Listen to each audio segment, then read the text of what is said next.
Hey, what's up you guys? Today I'm going to talk about the first three books in the Mortal Instruments series by Cassandra Clare. I never had any interest in this series. I kept hearing about it when I joined BookTube and I always just thought it was like another YA series and I was never that interested. And then I saw the first six books, like a collection of them online for really cheap, so I bought them just because I was like, you know what, maybe I might as well try them. You know, people talk about it all the time. And then I kept hearing people say, like, when I talked about how I was maybe going to read it, like, oh, keep your expectations low, like, the Mortal Instruments isn't that good, but her later series are really good, but like just make your way through Mortal Instruments.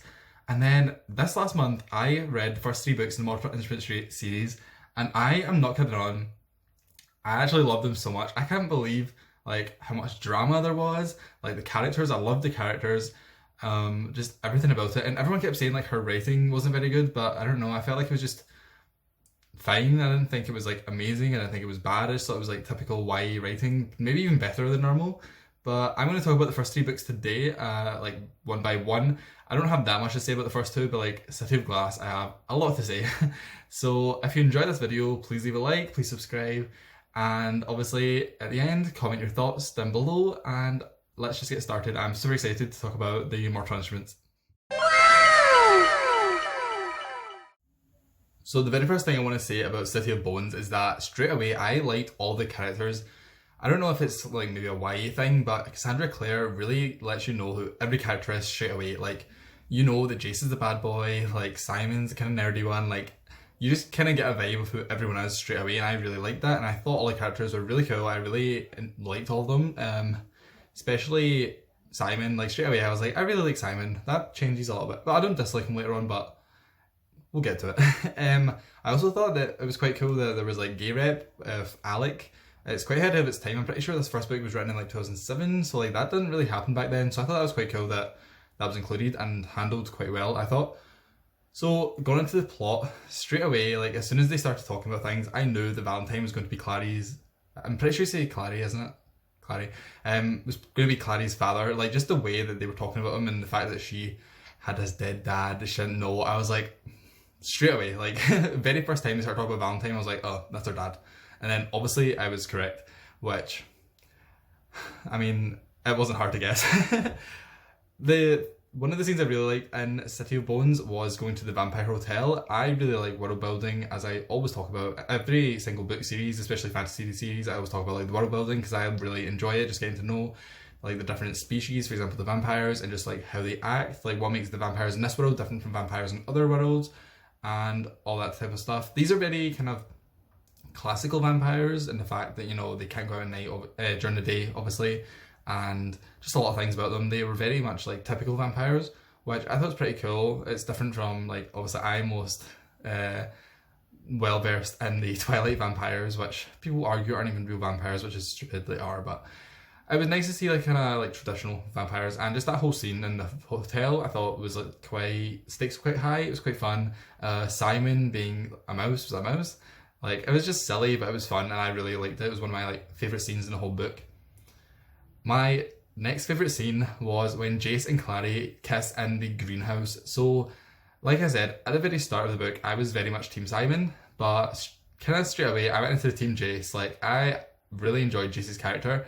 I really liked like the whole bad guy, but like obviously he is a good guy, but like bad boy, like will he like do this, like oh he's so moody, like that type of thing. I just thought it was really fun. I thought that he was a fun character to follow, and I liked the angst and the drama that surrounded him.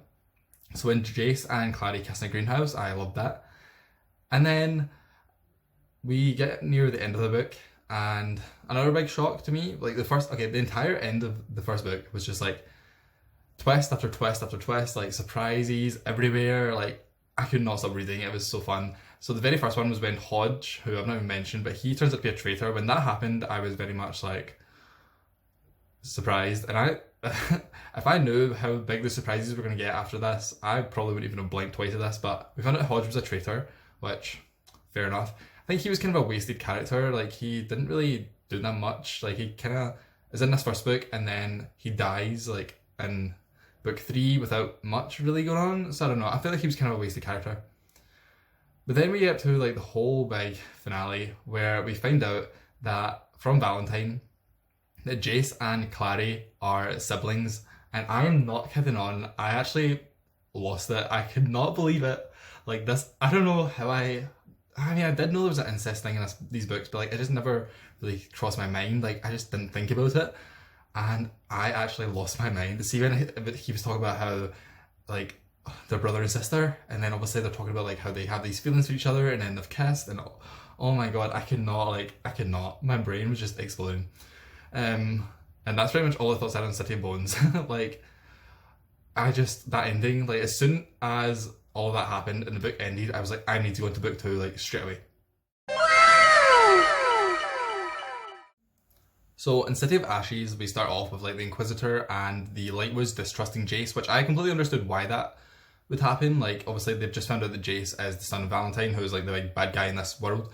But I thought it was frustrating as a reader because you obviously know that Jace is like on the good guy's side, so it was kind of annoying to read about, and I was like such a Jace stan. I was like, leave him alone, he's innocent.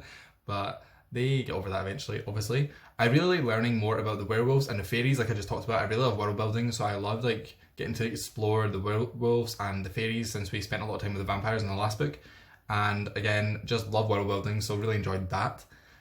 Valentine killing all of the Silent Brothers felt like a bit of a waste to me. So I've already talked about how I felt like Hodge's death was a bit of a waste. I felt like the Silent Brothers were really interesting characters, and then were never, well, maybe we will because there is prequels, but I felt like it was kind of a waste to kill them off so quickly. I was hoping maybe one of them would survive, but they all died straight away, which I thought was kind of sad because they're quite interesting characters. They're very different from like the rest of the Shadowhunters. They're like very disfigured, and like I feel like they're not even human at all anymore. They're like next level, whatever the Shadowhunters are.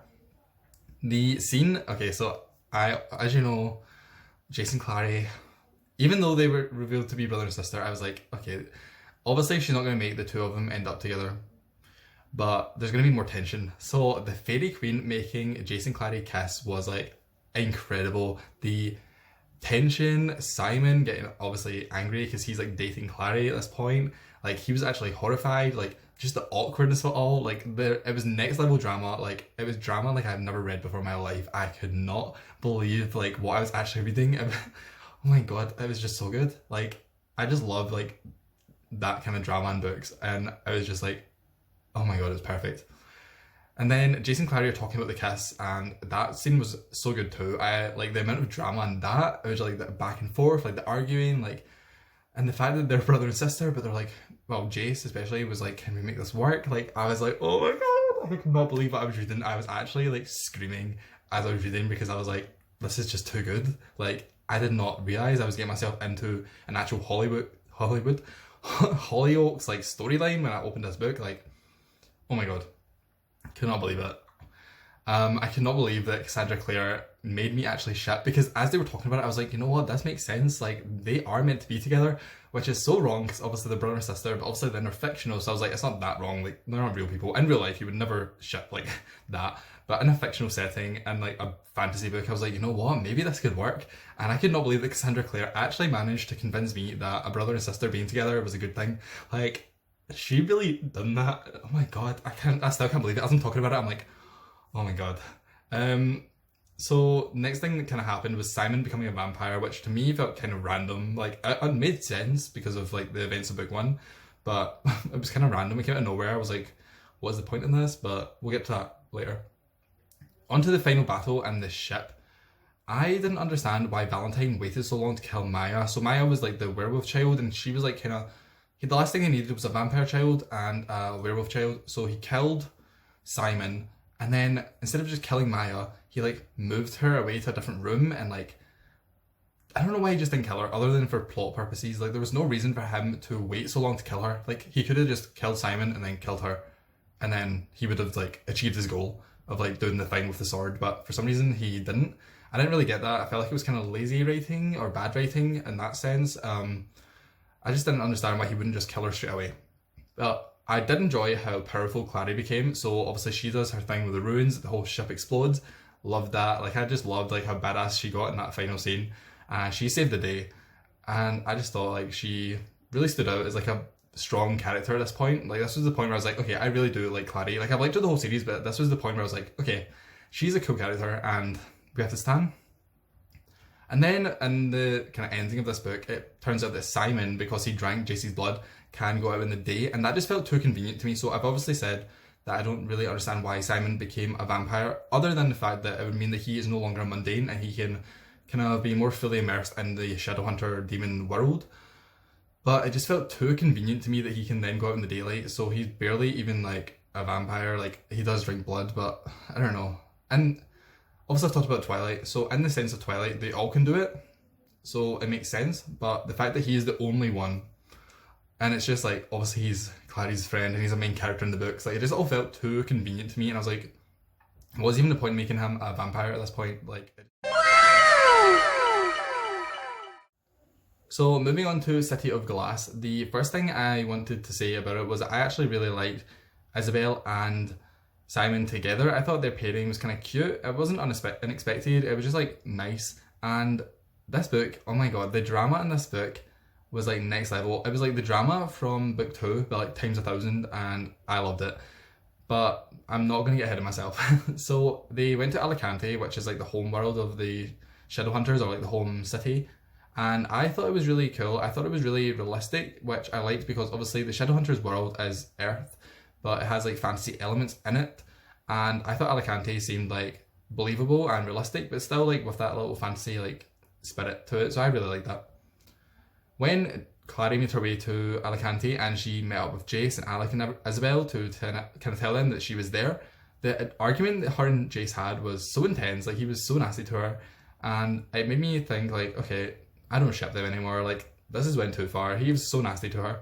But they obviously make up a little bit. I also right away did not like Sebastian. I knew there was something suspicious about him. Like, straight away I was like, there is something up with Sebastian. I was so suspicious, and I was right, obviously. Like, always trust your first instinct, because it normally knows. Not 100% of the time, but at this time I was correct. I was like, Sebastian is just too pushy. Like, there's something off about him.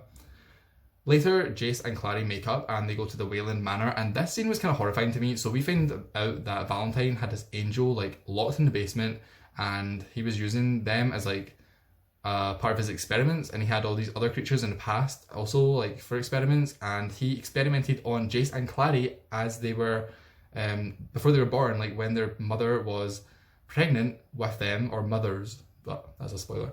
And I was like, okay, he is definitely evil. Like, we've obviously known Valentine wants to like do all these things and has this evil plan, but we've never really been shown that he is truly evil. But I think this is a scene where we're like, okay, like, he is experimenting on unborn children, like, as they're still in the womb. Like, this man, there's something up with him. So that was really creepy and also quite cool. So I quite liked all of that. We find out that Jace is part demon, and I was like, okay, cool, kind of makes sense in a way, like, kind of explains his attitude. And then they started kissing, and oh my god, this actually, I was not expecting it, okay? I thought they were kind of over the whole incest thing. I thought it was kind of getting pushed away to the side, and then Jace finds out he's part demon, and he was like, well, if I'm part demon, that explains why I like incest. And then they started kissing, and then Clary was also into it, and I was like, oh my god, like, I couldn't believe it was happening. And I was like, why did I actually ship this? You know, like, it's so not right, but in the sense of the story with these characters, it does feel right. Like, Cassandra Clare actually convinces you that they are meant to be together, and I was like, oh my god, like, I could not believe what I was reading. I actually was screaming. I could not believe it. So then the demons started attacking Alicante, and I loved it. The stakes were quite high. Like, there was a lot of like violence. Like, people were getting killed. Like, there's so much going on everywhere. And I realised at this point that out of all three of the books, through all three of the books, Simon is such a damsel in distress. Like, they have this whole thing that, oh, we need to go and save Simon because he's like been locked in a jail cell. And I was like, every single book, someone needs to go and save Simon. Like, it's always Simon getting kidnapped, or like getting locked in jail, or turning into a mouse. Like, Simon is just Simon. Like, Simon is Simon. That's all I can say, to be honest. Then we find out that Sebastian turns out to be a spy and a traitor, and I was not that surprised. I was like, it makes sense. Like, I knew there was something up about him. Like, he was just too suspicious. Like, he was just so pushy, and just the way he was acting, like, I just did not trust him. So I was correct, you know, to know that. Like, I wasn't that shocked about this. Like, this was one of the few like twists in the book that I wasn't really that surprised about. There is one later on, or in a minute, that we'll talk about. So it turns out that he killed Max, who is the younger brother of Isabel and Alec. And Max, to be honest, I didn't have any emotions about it because he's such a nothing character. Like, he was occasionally in the background of scenes, but he was never really, like, important. So I was like, oh, okay, it's sad because he's a child, but also I didn't have any emotional attachment to him. But it did show, like, that Sebastian is not, like, he's not just a traitor. Like, he is, like, on the dark side. Like, he is no redemption. And I was, like, really surprised with that. Like, the fact that Cassandra Clare decided to kill Max, like, there's a young child, I was like, you know, props to her. Like, I was impressed. We find out, okay, this is the bit that actually, like, blew my mind. We find out that he isn't even the real Sebastian. He is, like, Valentine's son. Well, we don't find that out yet, but, okay, I skipped ahead. But we find out that he is, like, not Sebastian, and he's just, like, killed the real Sebastian and, like, dyed his hair and, like, took over as being Sebastian. This twist I was not expecting at all, and I was like, okay, this is getting good again. Like, these are the Cassandra Clare twists that I like to have at the end of my books. And I was just like, that was an amazing scene.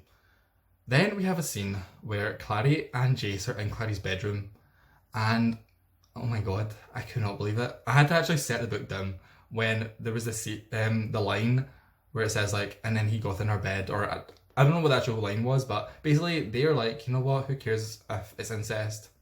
We're in love. And then he, like, gets in her bed and she's like, spend the night with me, and oh my god, I couldn't believe it. It was so good. It was, oh my god, it was too good. Like, I can't even put into words. Like, I actually had to put the book down because I was like, this is just ridiculous. Like, the amount of drama, oh my god. We then find out that Jace isn't even her brother, and all of this anxiety, all of this drama has been for nothing. I was like, are you actually canon? I legitimately was like so surprised. I was not expecting it. I always thought that something would happen that would mean that they wouldn't actually be together, but I was not expecting Jace to not even be her brother. After all of this, after everything we've been through as the reader, everything the characters have been through, for him to not even be her brother, I was like, oh, my mind was blown. I was shocked. Like, I was actually shocked. And then we found out that Sebastian is the real Jonathan. So, like, this was like a twist on top of a twist on top of a twist. Like, so Jace isn't even Valentine's son. Sebastian is Valentine's son. And Valentine just, like, pretended to be Jace's dad. But then Jace also didn't even know Valentine was his dad because they were pretending to be someone else. I was just like, so many twists on top of each other that my brain could not keep up. I was like, how is this real? Like, how is this a real book? How can there be so much drama in one book? Later, when Valentine killed Jace, I knew straight away he was going to get revived, which he did. And I really wanted Jace and Clary to kind of team up and kill Valentine. That's not what happened. Like, that whole thing with, like, an angel taking him away kind of happened, which was okay. It was like, I wanted a more violent end. I really wanted Jace and Clary to start stabbing him or something, but as what as. My final thought overall was just the fact that Jace has had too many names and too many families. Like, he finds out at the end of this book who his real father and mother were, and I was like, this is like the fourth family that Jace has had in this series. Like, out of 3 books, he's had like 4 father figures, and it was just too much for my heart to take. Like, I'm glad that Jace and Clary can now happily be together, but at the same time, I was like, you have put me through so much stress and so much anxiety and so much questioning, like, why did I ship them even though they're brother and sister, and then they're not even brother and sister?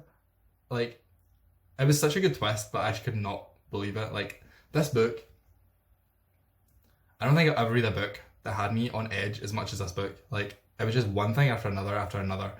So many twists and so many turns and so many surprises. Like, it was incredible.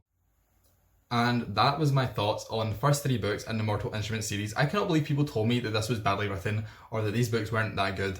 These are the best books I've ever read in my life. Like, these are, okay, maybe not that good, but like, I have never been more surprised and more shocked than this series. Like, it actually put me, I feel like I had to have like a week of like just lying in bed and having bed rest after finishing these 3 books, because the amount of twists and turns was like, a human heart should not be able to take all of that. You know what I mean? Like, oh my god. So if you enjoyed this video and you want to hear my thoughts on the next 3 books in the Shadowhunters series, please subscribe, please leave a like, comment down below all your thoughts on everything that I've talked about. Like, there's so much to talk about. Like, just too much to talk about. I was honestly originally going to review all 6 books at once because I didn't know that the first book or the first 3 books were going to have this much drama in them. But now I'm like, okay, I'm a Shadowhunters stan. I need to read every single book. I need to get a tattoo. I need to get a cosplay costume. Like, I am fully into this Cassandra Clare lifestyle. Like, wow. So again, thank you so much for watching, and I will see you in my next video.